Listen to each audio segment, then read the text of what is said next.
Welcome to Moderate to Severe, the podcast where we will dive deep into what it means to be a man today and tackle the real and raw issues facing us. We've created a safe space for setting aside the bravado, peeling back the armor, and talking about what's really going on inside. Mental health is no longer just a buzzword. It's real life and something that I, just like many of you, suffer through daily. I'm Jonathan Scott, and I want to focus on the value of vulnerability through personal stories, expert insights, and practical tools to help you take care of your mental well-being and redefine what strength really is. We'll dive into the everyday battles we face, from handling stress, overcoming self-doubt, and figuring out how to ask for help and accept it. Each week, I'll be sharing my own experiences along with stories from other men, mental health experts, and everyday people who have seen or been through it all. So if you're here to listen, to learn, or just feel less alone, you're in the right place. So get comfortable and let's break the silence together. Hi, everybody, and welcome back to another episode of Moderate to Severe. I am your host, Jonathan Scott. And today we talk to somebody from the land down under. Very privileged to talk to him, and I appreciate Mr. Starick for coming on and giving me some of his time. Neville Starick, how are you, and how's everything going down there? I'm doing well. We're in the middle of a hot summer down here, so those people who are suffering with snowfall and all that kind of stuff, you can be jealous, but it'll be your turn in 6 months' time. Yeah, we had a -2 real feel the other day, so we are definitely feeling it. We're not getting the snow that we would like, or my kids would like, but we're definitely waiting with a bated breath to get that warm air back into the Long Island and New York City metro area. Wow, yes. So now, I know it's, what time is it down there? It's 9:30 at night up here. So, Right now it's about 1:30 in the all afternoon. right. So, But right now you're just about to go on to daylight savings, and we're just about to go off in about a month's time. So it'll be a 14-hour difference in about a month's time. But right now it's 16. wow. All right. So I appreciate the time and interrupting your lunch break and, my bedtime, but it's all for a good cause. So I appreciate it. So Neville, talk to me. Sino Shore Counseling and Coaching. Yes. The signature counseling and coaching was an idea that I had. I mean, I'm a qualified counseling therapist. I have been in the counseling field for nearly just over 17 years now.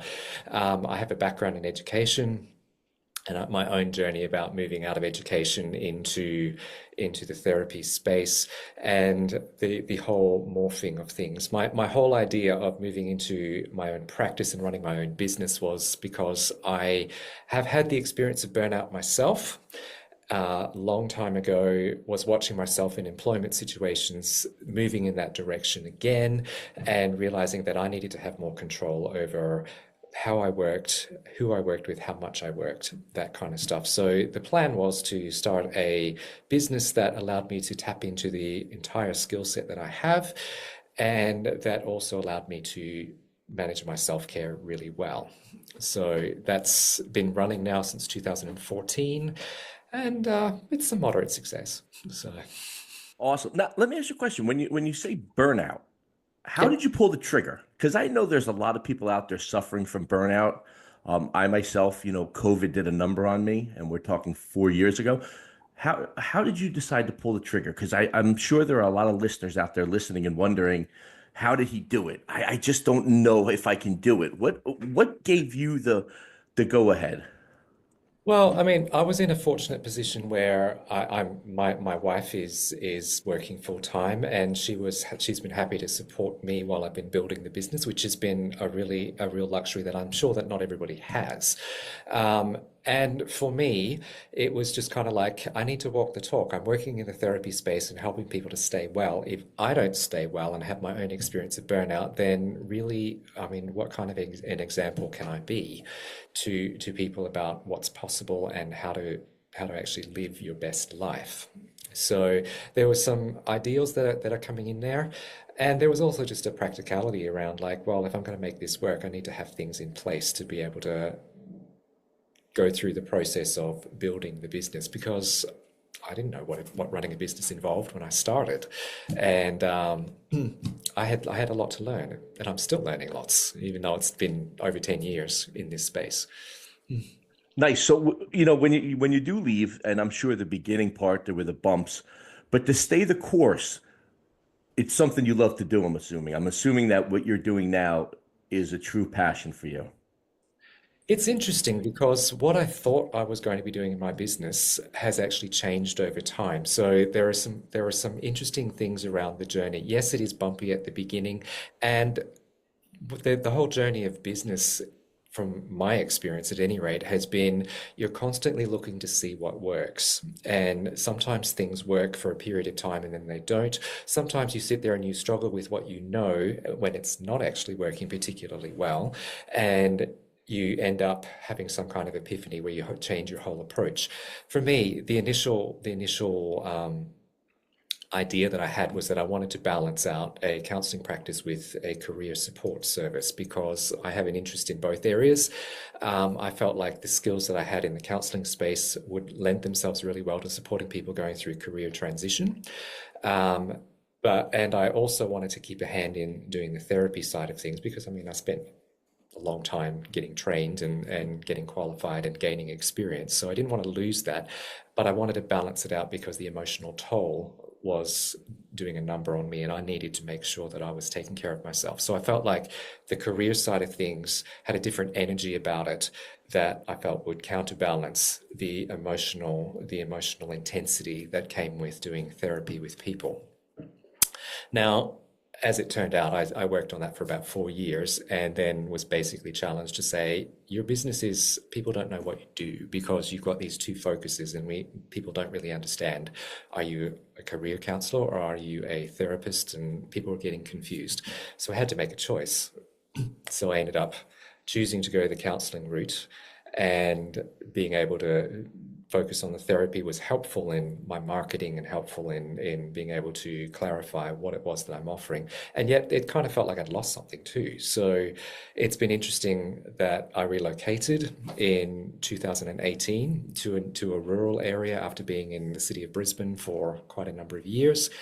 And the rural area brought with it its own challenges around setting up a new practice, getting people to understand what you do, but it also gave me a lot of opportunities to try new ways of operating and to actually refine my understanding of what it is that I offer and the value of that for the people that I work with. So there's been a lot of learning about how to run a business, and at the same time, there's been a huge mirror on me on like some of the issues that come with being a business owner, and how do I marry this thing of I'm running a business that needs to be profitable, and I also want to serve people, and how do I do both of those things and hold them in tension? So, and one of the biggest challenges when I first went into business was about visibility. It's like I had always worked for somebody else, and I'd never had to promote myself. I'd never had to talk about what I could do. I'd never had to go and encourage people to come and work with me. That had never been an issue. But you get into business and you have to do that. And it was kind of like even putting your picture up Right. somewhere, putting a website. And my first website that I built didn't have a photo of me on it. And somebody called me on it and said, you're doing a relational practice. People need to know you because you actually do the work. Where is that? Right. And I found myself terrified because I'm sitting there going, it's all about the clients. Really, it's just about the clients. But I was scared. I was scared around like, how do I put myself out there? Because that felt incredibly vulnerable. And yeah, You know, it's funny. You said a lot of things, so I want to touch on a couple of them. You know, the vulnerability is something I definitely understand. One of my little hashtags that I use is the value in vulnerability. When I started, I talked a lot about the idea of the male and being vulnerable. You know, as males, I don't know if it's the same in Australia, and I'm going to say that it probably is, but the men are supposed to be tough and hold things in. And, for 14 years out of the 17, 18 I've been battling this, I tried to just fight through my mental yep. health issues. Um, Now I'm a wide open book and I talk about it all and I find the vulnerability. The other thing I really wanted to ask you was this aspect of self-care. And it's funny because when I started teaching, we had a union president stand up and say there's no such thing as a mental health day. Now, in the year 2025, that would never fly because No. of the mental health. What is the importance to you of the self-care? I mean, you made this transition for your own self-care, and now you are turned it around and are focusing on others and their self-care. Why is it? Explain to the listeners why self-care is so important that, you got to take care of yourself, number one. Yep. So the self-care concept, there's this pithy saying that's out there that's basically you can't pour from an empty cup. And for me, my work is very much about being available and giving myself and my space and my time to be able to support people who are often not in great spaces at all. And that takes a lot of energy to be able to do that. And noticing exactly where my energy levels are at is something that I've learned to pay attention to. I'm finding that the more exhausted that I am, the harder it is for me to not take on board someone else's story. But the more depleted I am, the less I'm able to separate myself from what's going on around me. And I find I will ruminate and I will sit there and I'll think and reflect and sort of like, oh, and the critical voice gets louder the more tired I get. So the clues that I've learned to pay attention to have been really, really important. So the self-care is about how do I replenish my energy? And it's interesting, just in the last year, I've had a little bit of an epiphany around what I'm actually trying to do with my business and what my life work is actually about. I mean, you'll notice I've got on my background here, this is create your prosperous life. I was challenged last year with some coaching that I was doing to describe what it was that I did without saying that I'm a therapist and I do counselling, which of course nobody really understands. Right. So, and the coach came up with this idea that actually what I'm doing is I'm a prosperity coach. And I initially thought, oh, I don't like that. That didn't sit well at all with me because my first thought was prosperity people will associate with money and assets and finance, which is not at all the area that I work in. I mean, that's not my gig, and it never has been. And I didn't want to be confused with that. And so what I ended up doing as I reflected on that whole concept was realizing that prosperity is actually not about the finances, and that can become actually quite a distraction to people's understanding of what prosperity actually is. Prosperity is actually about quality of life, and quality of life looks different to every person. So your idea of what makes your life quality and a life that you want to live is not going to be the same as mine. It's not going to be the same as your sibling. It's not going to be the same as your co-worker. It's not going to be the same as somebody over the other side of the world.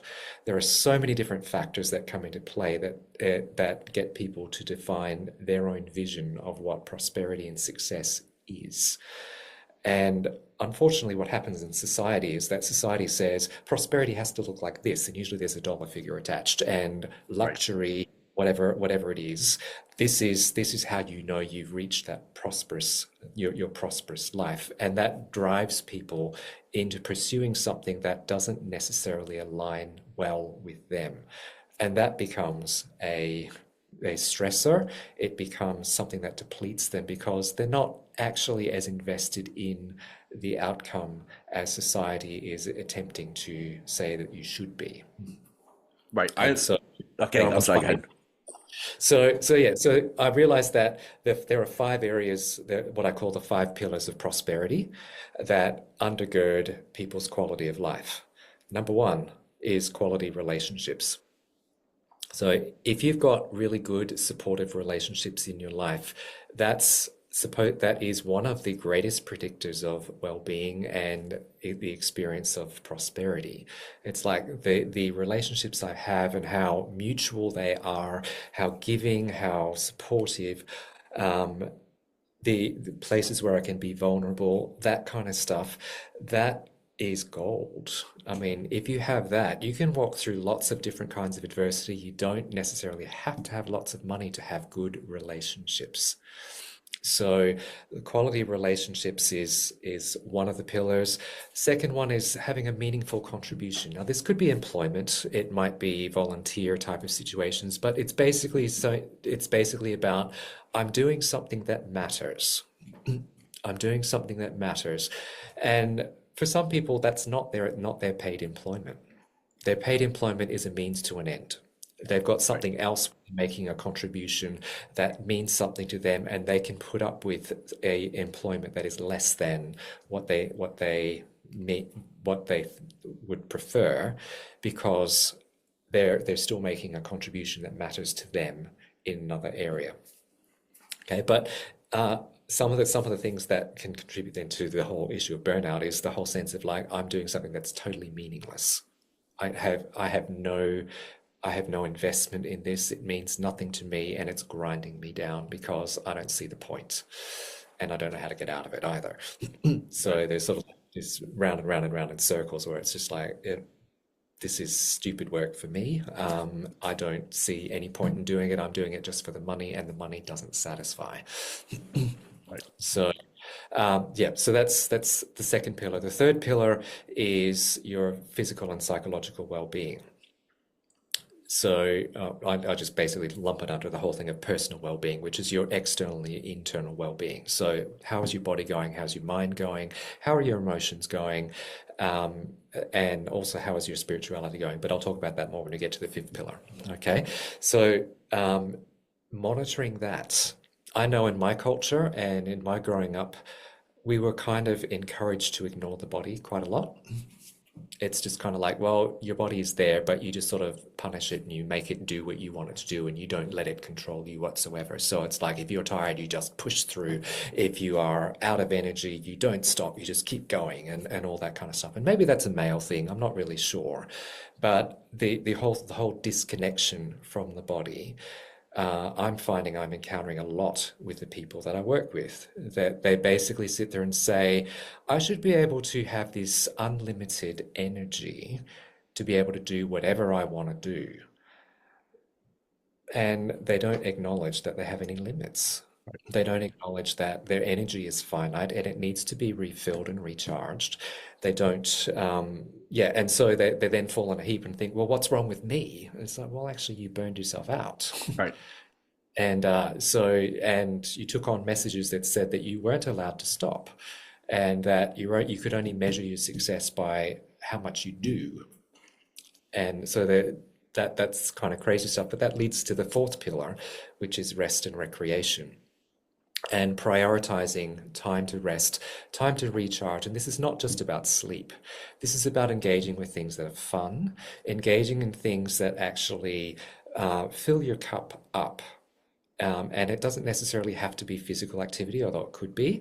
It doesn't necessarily have to be artistic, or it's just every person has got something, and probably multiple things in their life, that light them up, and those things will actually fill your tank. And if you have no space set aside to engage with them, you're missing an opportunity to recharge. So that's pillar number 4. Pillar number 5 is spirituality. And spirituality, how I've defined that is that it can have a religious component, doesn't have to, but the spirituality is very much about recognizing where I fit in a bigger picture. So my life is not just about me, it's actually about something bigger than me. So what are the things that I am drawn to that help me to remember my place in the grand scheme of things? And that is actually quite helpful, because sometimes, I mean, we live in a very individualistic society, particularly in the West. And sometimes it sort of feels like, well, I'm just this bit of flotsam going through the universe, and I've got nothing that holds me here, and nothing that contributes, nothing for me to be a part of. And if I make my life totally about me, well, what's left? And that can be quite unfulfilling. And I mean, So, those are the pillars of the 5 pillars of prosperity, and I realize that in the work that I do, I'm helping people to strengthen those 5 pillars. For some people, they need to work on their relationships. For other people, they need to work out like what is meaningful contribution for me, because some people are shunted into something because there are expectations from somewhere else that have basically said this is where you need to be, but they've never asked the question, where do I want to be? What are my strengths? What are my gifts? What are the things that I have? There are people who don't actually understand themselves, and they don't understand what their emotions mean and why they're showing up, and so they're getting frightened by some of the responses and behaviors and feelings and sensations that are showing up. They don't know what it means, and they think something's wrong with them. But actually, the way that I look at it is that those things are giving you information, and it's learning how to read that so that you can work effectively with what's going on with you. It can be extremely important. Some people, they need to learn how to rest. And I know for me, that's been a journey myself. Because it's been very easy to just work and work and work. And I don't know if this is true for you, but I know for me, when I worked in the education space, you had dedicated vacation time, and so you Right. kind of knew I could work through this quarter or this term, and then I'd have a break and I could actually recharge. Once I left that space, suddenly I had to manage that myself, and I was not used to it. And it was just the whole sense of like, I've actually got to plan for that. It's not just going to be set for me. I have to plan for it. And if I don't pay attention and be proactive about my planning, I'm going to find myself in need of rest and not able to access it. And I've found myself in that position quite a bit when I moved into other fields of employment before I moved into the counselling space. So it was just kind of like, oh, hang on, I need to Right. plan for this. And I need to know what it is that helps me to stay well, and what is it that helps me to be recharged and joyful and connected in life, and what are the things about my personality that predispose me to particular kinds of activities that will be helpful in recharging me, and what kinds of activities will not be helpful. One of the greatest insights for me was the whole introversion extroversion preference type of thing, which I encountered like when I was doing my teaching degree actually, but delved into it a lot further when I was doing business training, and then have used that knowledge ever since then. A lot of people think introversion and extroversion is about how social you are, and that's popular myth. The way that I look at it is that introversion and extroversion is about where you get your energy from. And extrovert preference, their energy is drawn from external things, the environment, connections with other people, conversation, stimulation, all that kind of stuff. And they absorb energy from those kind of engagements. Whereas the introversion preference is very much about, I need to get away from all the stimulation, because to engage with that, it's not that I can't engage with that, but it drains my energy away to be there. And so for me to regain energy, I need to withdraw and give myself time and space in quiet, in calm, in sedentary activities, or solitude, solitary type of activities, so that I can work through what it is that I need to work through. And I can actually determine what I think. Yeah. Extrovert needs that less. I mean, what you just said, sitting in my chair gives me this unique opportunity. I get to play host, Yep. and meet wonderful people like yourself who are interesting and dynamic and have these ideas, but also as somebody who struggles in the realm of mental health, I become an active listener. Yes. You're talking about your 5 pillars, and I'm thinking to myself, what is the quality of my relationships? What is my meaningful contribution? And to me, it's the podcast and everything I'm doing with moderate to severe. And I would imagine that there are people who are going to listen to this and are going to be doing the same things. Um, what do you find is the hardest one? Because I'm looking at these, and the spirituality one, I did karate and I haven't been back, but the Renshi who kind of ran it wanted to come on and talk about spirituality, and not in the religious form that you said, but in the way of you need to have something that you hold on to. What is there for you to hold on to? Yep. You know, and I don't know, I think for me, it would be that idea of the spirituality would be my toughest one. What do you Yep. find with your people that you work with, your clients? Which one of the five pillars is the one that really, you know, maybe more often than not gives them a little trouble, or the one that they never really thought about? That's actually an interesting question. As I look across, I mean, everyone's kind of different. So some people, it is definitely, I don't know how to relate very well to people, and I'm constantly struggling with how do I make good connections, and how do I hold boundaries? How do I communicate expectations within a relationship without demanding of people things that they're not willing to give, all that kind of stuff. So that can show up, and that's reasonably common. I think probably the thread that I've seen more in the work that I've done has been people not knowing themselves, and so therefore their physical and psychological health, they haven't paid attention to that. And so when their body or their mind is no longer functioning the way that they think it should be, or they're noticing some strange things showing up that they don't know how to interpret, they get really scared. And so they're actually like, and I mean, we have a tendency as humans to sit there and go, this is something I'm not familiar with. It automatically means something is wrong or that there is something bad is happening.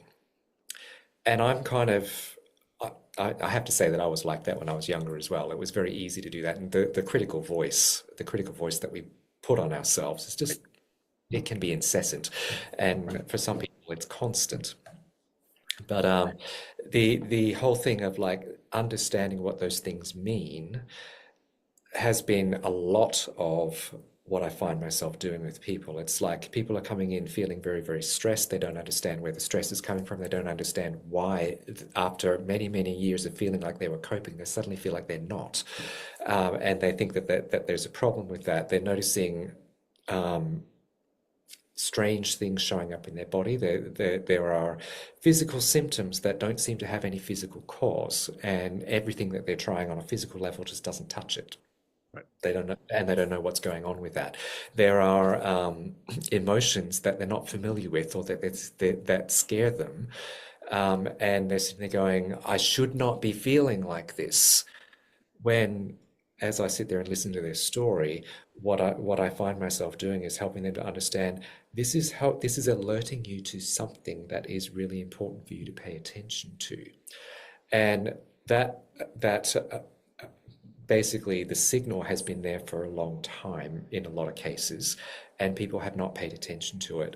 And it gets to a point that just ignoring it doesn't make it go away. It actually goes underground and it starts showing up in other ways, or it intensifies in a way that says, it's like, I'm not going to be ignored. I'm actually here to help you, and you need to look at this in order for your life to become what it needs to be. Yeah, the body signaling you.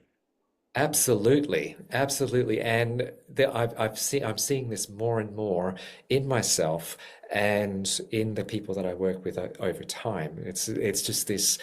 We need to understand the signals.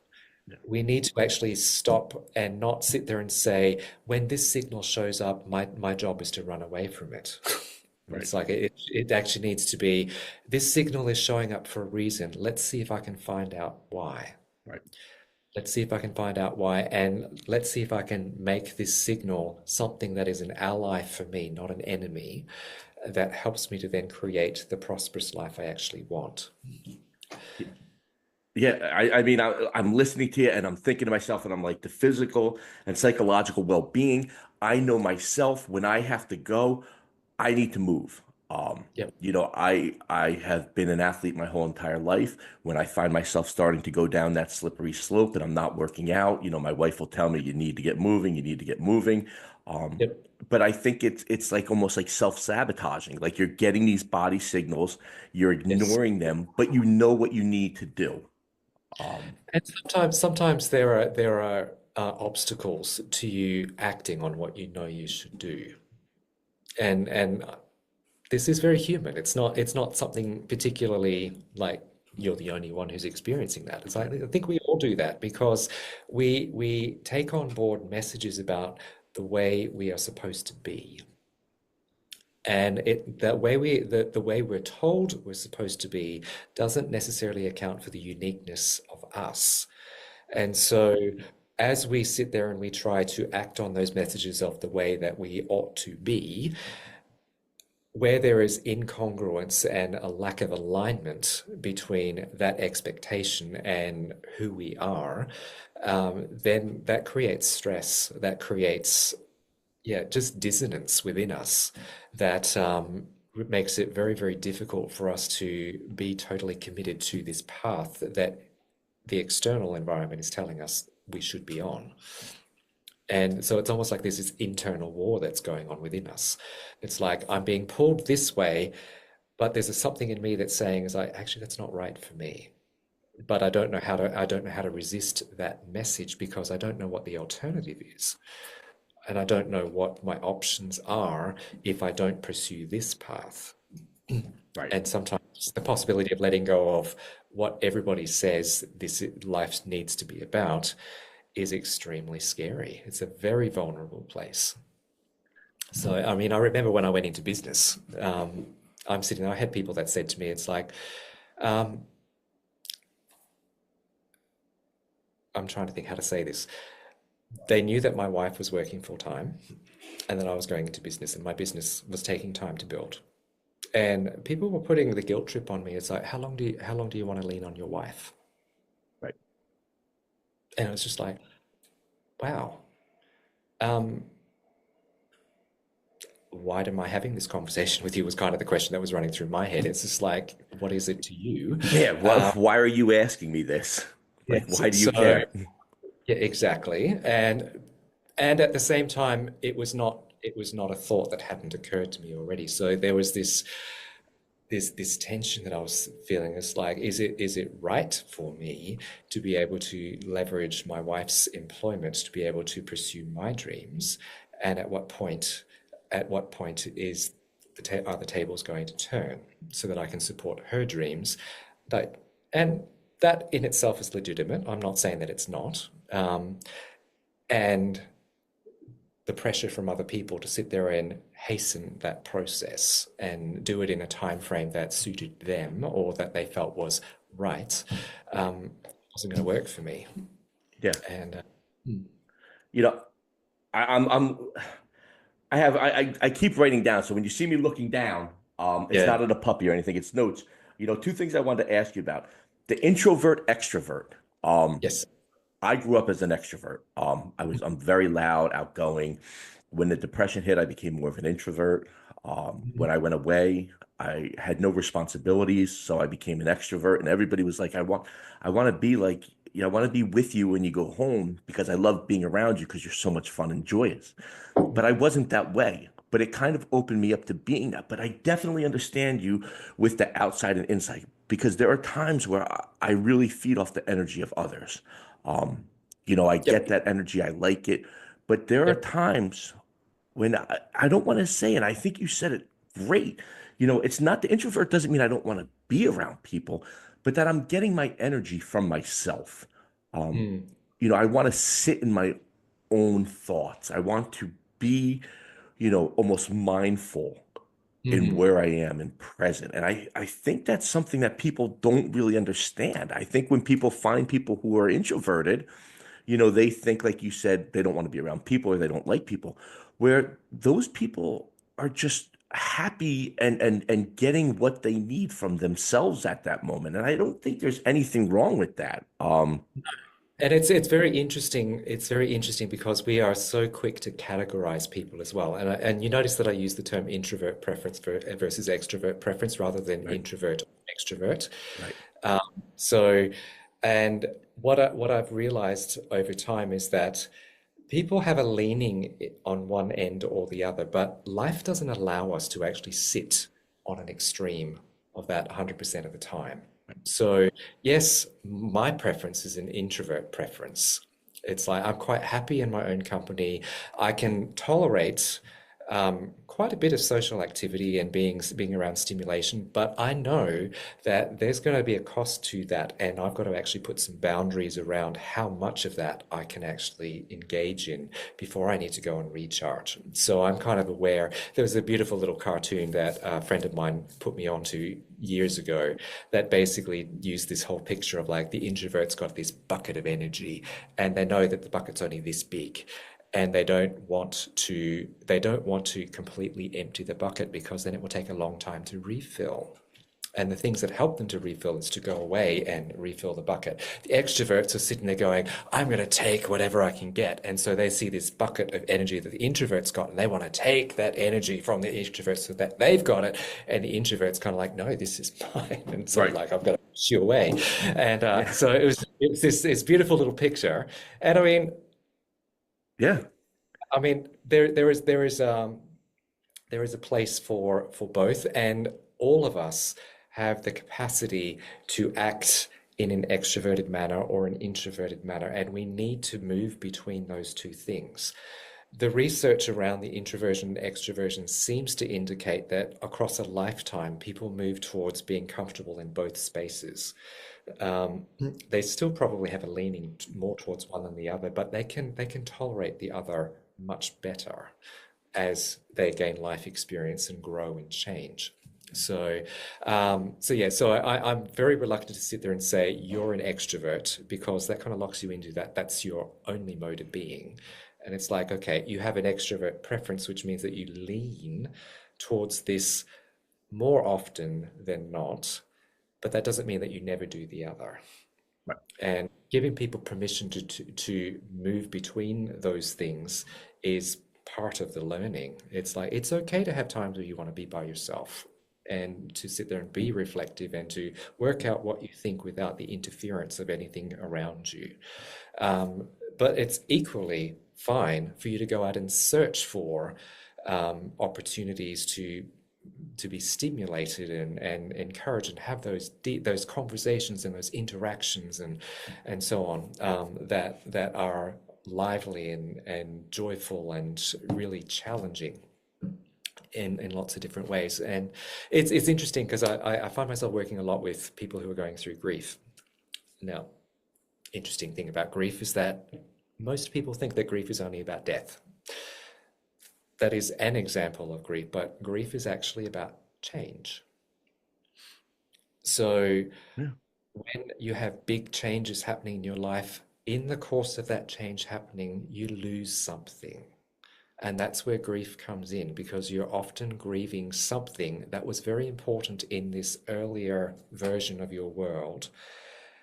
Didn't make it into the new version of your world. And sometimes that was a deliberate choice, sometimes that was incidental to the change that had happened. Sometimes you don't realize what it is that you lost, but you feel the absence of something. And the grieving is about coming to terms with the fact that this person, place, thing, experience, whatever, is no longer a part of your current experience.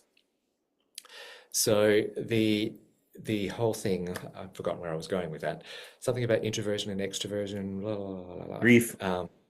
yeah. The, So the change that people are going through um, leads them to act in ways that they're not comfortable with. right. So that brings me And to my next question. But before yep. we get there, I just want to, bring up one point that you mentioned, that critical voice. Yes. One of the things I learned is that, and I never thought about this, we will say things about ourselves and have opinions about ourselves that, number one, we would never say to another person. And Mhm. number two, if someone did say it to us, we would never allow it to fly. Yeah. But yet we will treat ourselves like we are our own worst critics. We are harsher on ourselves than Yes. anybody is or could be. Um, Yep.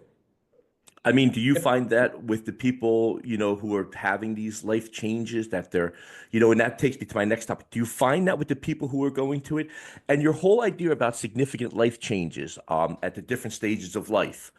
Um, where are you like what do they come in to find? Like what is that? I don't want to say the magic pill because I Yeah.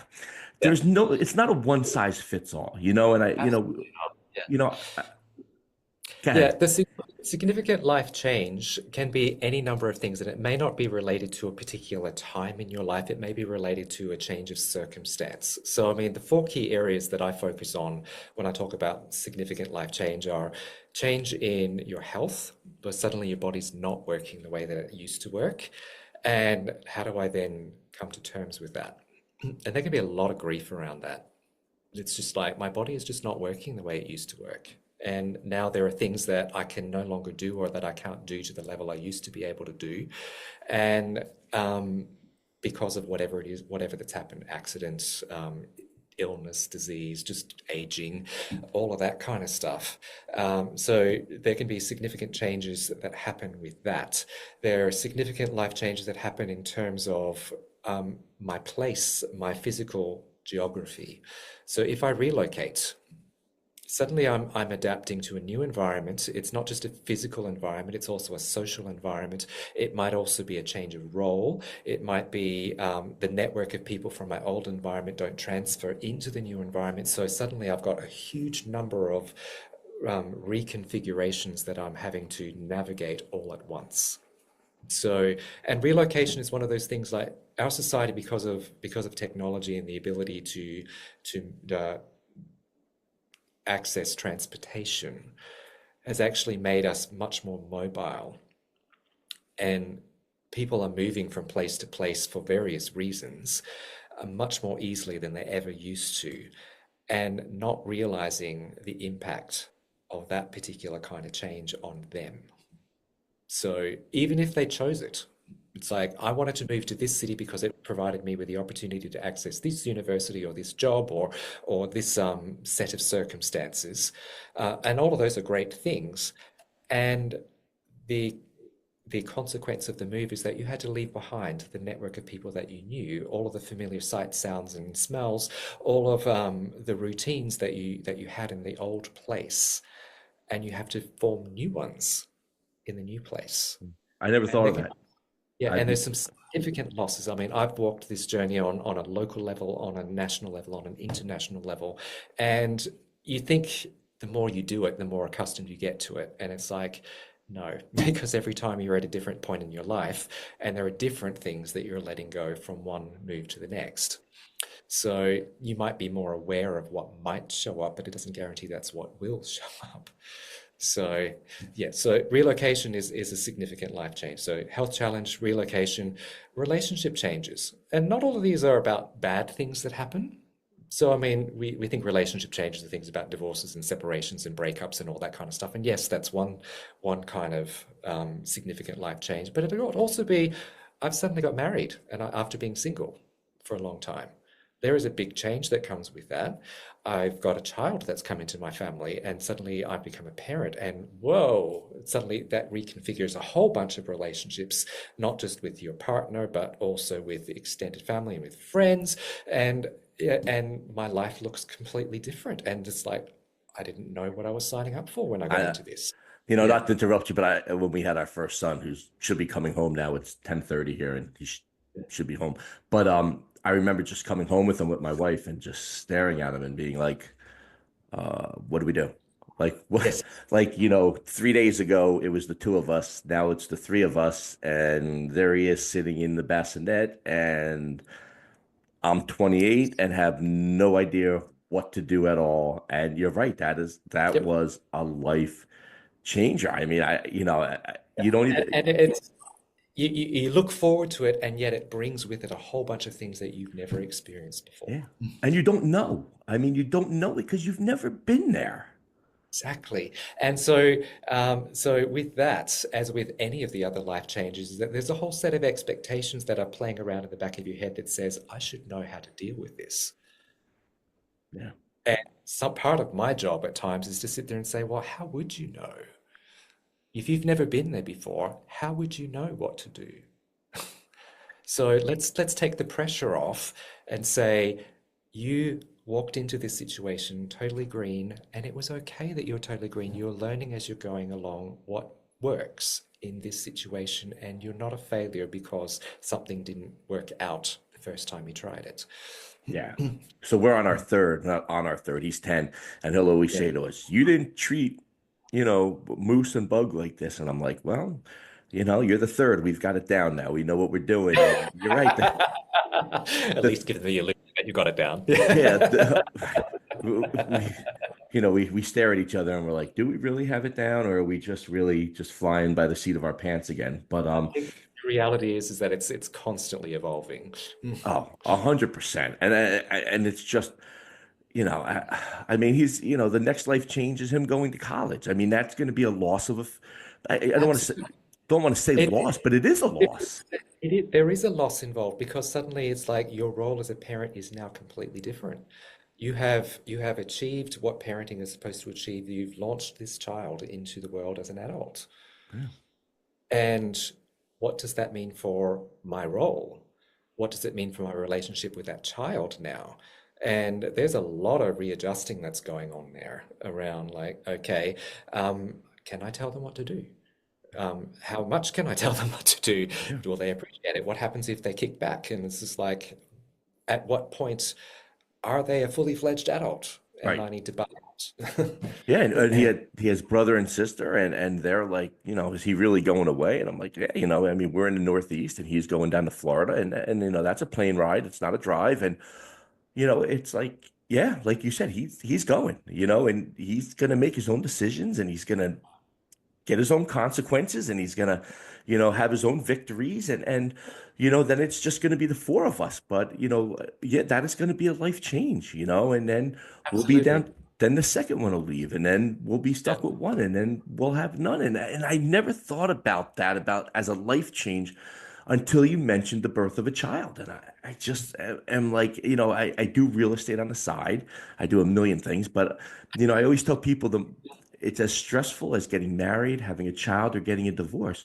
But you know what? Like a child leaving is stressful. Like people talk about the empty nest syndrome and like we're not there yet. We've got 7 years, but I mean, what is 7 years in time nowadays? Like Yeah. I mean, you said you started in 2014. That's 10 years ago. I mean, 11 years ago you're in, and the time just keeps on moving. It does. It does. So yeah, so relationship changes can be a significant life change. The fourth area is career change. And this is, it kind of overlaps some of the other ones because I mean they all overlap, but the we particularly men, but not exclusively men, we tend to base our identity very much on what we do. And so if there is anything that changes in our role, either and again, these could be positive things or they could be negative things. If anything changes with that, it shakes up how we see ourselves. So it's just kind of like, okay, I was in this particular role and I was promoted. Suddenly I'm carrying more expectations than I was used to carrying, and I'm really now worried about can I actually meet them? Okay. And or versus the I was made redundant. Suddenly I don't have a job and I'm unemployed. And now I don't know what I have to offer because it feels like the redundancy is defining me as somebody who is unemployable, which is not actually the truth, but Right. that's what it feel like. That's what it can absolutely feel like. So I mean the employment stuff, it has a huge influence on how we see ourselves, and for better or for worse. And yeah, so those are all examples of life changes. And of course, there's the whole going through the aging process. I mean, getting older, moving from being a dependent child into being an independent adult. There can be lots of things that are really difficult to navigate around that. Moving from a single person into a family kind of context and raising your own family, lots of things that come into play with that. There are things around dreams that you have for particular stages of life that either they do get realized and they don't turn out the way that you expect, or you don't, that doesn't happen for you. I mean, I got married quite late in life. I mean, I was 40 when I got married. My wife and I were hoping for children. We haven't had that. And how do you deal with that? So it's just kind of like there are lots of things that depending upon what you walk through, depends upon the kind of issues that become significant life change for you. I'm writing on my blue notepad and I'm like, does he have this notepad in front of him? Because my next topic that I wanted to ask you about that I really scripted, and I don't script anything, we've talked about it. I like to go with the flow and was the different stages of life. And you just mentioned that. So I'm really, I guess at the end, I just really want to hit on this idea of the career change and the dreams. Um, you must come to people, with the creating your prosperous life. And listen, we talked before the show started, and I explained my whole situation, and the listeners know. And I started the podcast. I'm hoping to get to 25 because only 5% of the people that start podcasts get to 25, and I'm a numbers guy, so that's important to me. I write poetry, and I'm going to publish a book, so that's important. So that's a goal and a dream, and my big dream is to become a public speaker and retire from education and speak on the idea of mental health, men's mental health, women's mental health. You know, do you, the dream, I don't know how to pose this to you.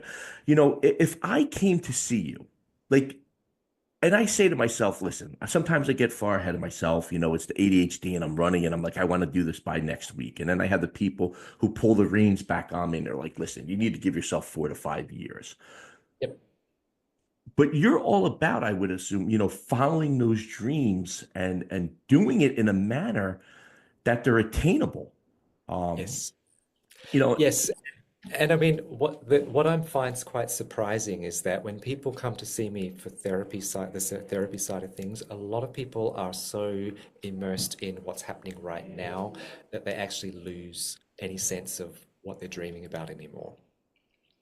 And I know from when I went through my experience of burnout, I had, ooh, I think I want to say a year and a half that I was just paycheck to paycheck, struggling to make things work.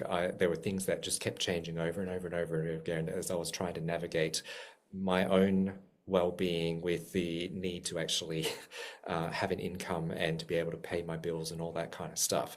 So, and I remember having a conversation with a friend of mine that I'd gone to teachers college with and was saying to her, I'm actually noticing that I'm starting to look a bit further ahead. I'm actually starting to dream again. And that for me was a significant realization that when you're in the middle of a crisis type of situation, sometimes you lose sight of what your dreams actually are. And that can be just because the urgency of where you find yourself is where your focus needs to be. Now, that's not a criticism, that's just what happens. it's life. It is what happens. And reconnecting with the dreams, though, is what can be really, really important for people to get back to. And that's a process.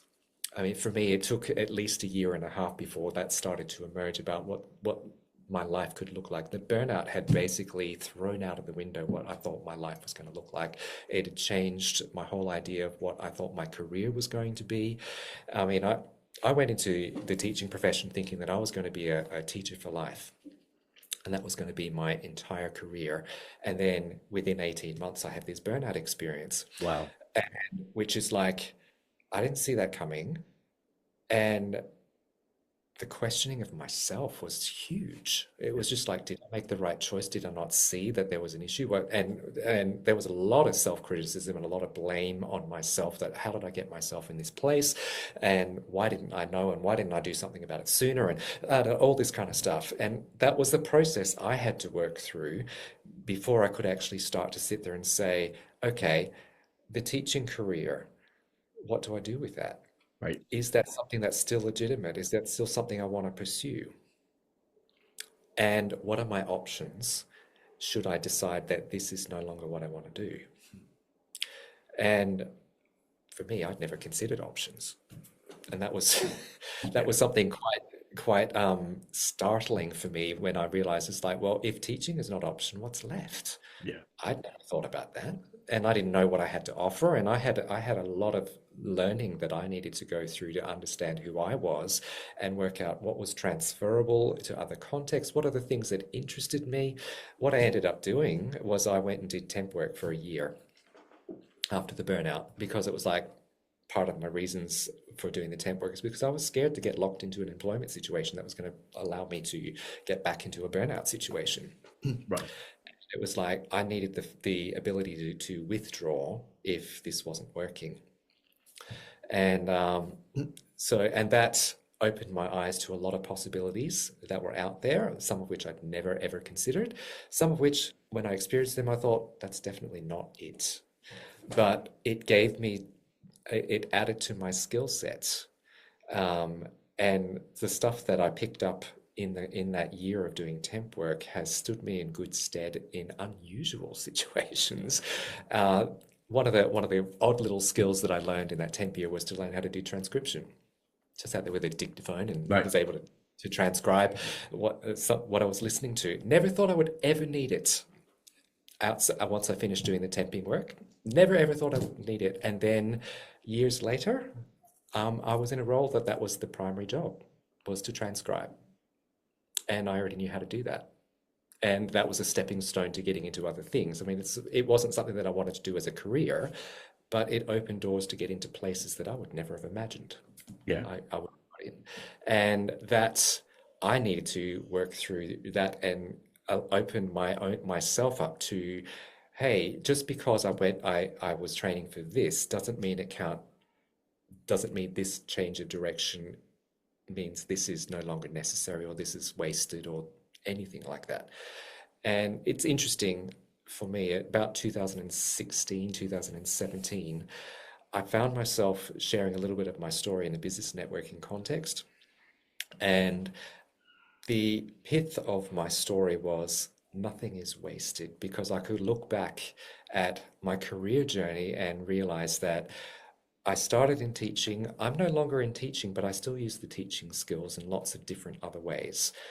I've learned all of these different skills that have stood me in good stead for moving from role to role to role. And now that I'm running my own business, a lot of those skills are still applicable, and I'm able to, they're not new things that I need to learn. I just need to apply them in this context.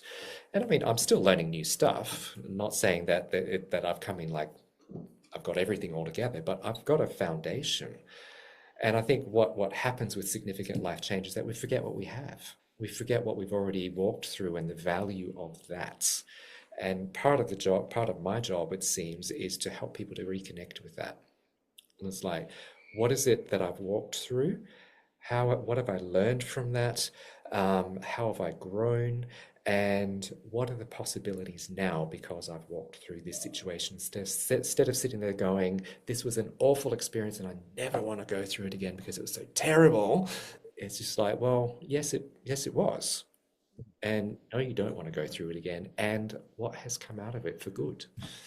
You know, I'm listening to you. I actually feel like my insurance should be billed, because I feel like you're talking to me. I mean, you're talking about this whole idea and the dreams. And, you know, I brought up the whole moderate to severe, and I go right to the second pillar that you talked about, the meaningful contribution. And for me, I never thought about this any more than a meaningful contribution. You know, if I could help or save one person. Listen, when you start something, you don't know. Am I going to get a phone? You wait by that phone to ring, you know, and I'm sure you did the same thing. And you're like, you're waiting for one of the calendar dates to get filled. And, you know, and that's how I did it. And, you know, I started getting texts and messages and stuff. And I'm like, man, I could be onto something. And now it's, you know, this meaningful contribution that I had, you know, not to steal your line, but create your prosperous life. Like, I'm in this dream that I'm getting to do something that I thoroughly enjoy, tying into everything you've talked about for the last hour, with the skills that I've learned as a teacher, with my questioning and where I want to go. And the knowledge and the fact that I always say to myself, Neville, you're the expert on the counseling and coaching, but I am the expert on myself. I know Absolutely. myself and I know my life experiences. But you, for the last hour, have kind of talked not only the whole, listening population into what it is that, you do, but you're helping create this idea for me that I'm sitting here thinking like, wow, you know, everything I dream about is what you do with people on a daily basis. Um, And I want to say that just going back to your comment there, that you thought the spirituality pillar was the area that was the weakest for you. What you're talking about, dreams are an aspect of your spirituality because dreams are usually about something that is so much bigger than you are and that has a bigger impact. And it's not about you doing the impact, but how it's improving the world around you. So my sense is that the pillar of spirituality, yes, it might need to be more conscious, but I wouldn't say that it's absent. yeah, I'm gonna look into that further. Yeah. Um, any last words? I mean, listen, I could talk I could go off the air and we could talk for hours, and I think we could. pick your brain. Any final words? Anything that you really think that you want to drive home to the people listening? I basically want to say to people, it's like life has ebbs and flows. Some parts of your life are going to be tougher than others, and let's be realistic about that. Okay? Just because something is tough doesn't mean that there is something wrong with you, and it doesn't mean that you have to go through it by yourself. And I think that's one of the biggest lies that goes through in our society is that you need to suck it up, you need to bury it, you need to just push through it without reaching out for help. Help is available if you want it. So don't feel like you have to go through the tough times on your own. I know for myself, I've got a group of people that I connect with and am staying connected with as I'm going through my own journey. And that group has changed over time. It's not the same group that I started with, but they are there to lean on. And they without that, I think I would be in quite a different space than I am now. So it's like you don't have to go through it alone, and be realistic that life is not always going to be easy, and that doesn't mean that you're doing something wrong. Yeah. Now let me ask you, because I think, and I don't want to misspeak, but I definitely want to put it in there. You do offer like a 15-minute, introductory Yeah, discussion. Talk about that because I want to get all the information out there to people. yeah, And folks, listen, this conversation came about through a Facebook, and we've met and talked a couple times. It was a very easy interaction. Our discussions. 15 minutes to talk to somebody to see if this is a route you want to go and could really help you in your journey in life is, 15 minutes, I think, is 1% of your day. So if you could take 1% out of your day to make an appointment with Neville and see if he could possibly help you and guide you and lead you, no, just talk about the 15 minutes. Yeah, the 15 minutes is essentially a chance for you to just ask some questions about how I work and for me to give you a little bit of information about just the things that I do with the people that I work with. 15 minutes, of course, is not very long, but it kind of will give you an idea of the things, the way that I operate and whether or not that's going to work for you. And then I will send through some information that you can consider at your leisure, and you will know what your next step is if you decide to pursue working with me. So I'm not going to promise that I'm the right person for everybody. I think there are certain people that I work very well with, and there are certain people that I probably won't work very well with.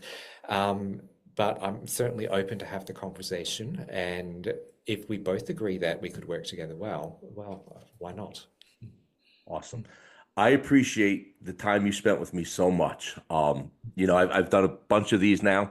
Um, This one was a great interview, and just for me, I mean, I can't see, but the notepad is filled with notes, and they go in my binder of guests, and I'm definitely going to be revisiting, definitely going to stay in contact, and like I said, I appreciate you so much for coming on, and I wish Yes. you nothing but the best of luck. Thank you so much, Jonathan. It's been a pleasure to be on here, and thank you for allowing me to be here. Not a problem. We will talk soon. Thanks, Jonathan. And that wraps up another episode of Moderate to Severe. Remember, it is okay to not be okay. Mental health is a journey, and every step counts, no matter how small. I hope today's discussion resonated with you and reminded you that you are not alone in this journey. Please do not use this advice medically, as this is just my story and my tales. If you need help, please seek it out from a medical professional, go to a hospital, or call 988, the suicide hotline. If you found this episode valuable, please share it with your friends or family. Let's crack the stigma and keep the conversation going. Don't forget to subscribe, leave a review, and join us next week. Take care of yourselves, and remember that reaching out for help is a sign of strength. Until next time, keep looking after your mental health and supporting each other. This is Jonathan Scott. Have a great day.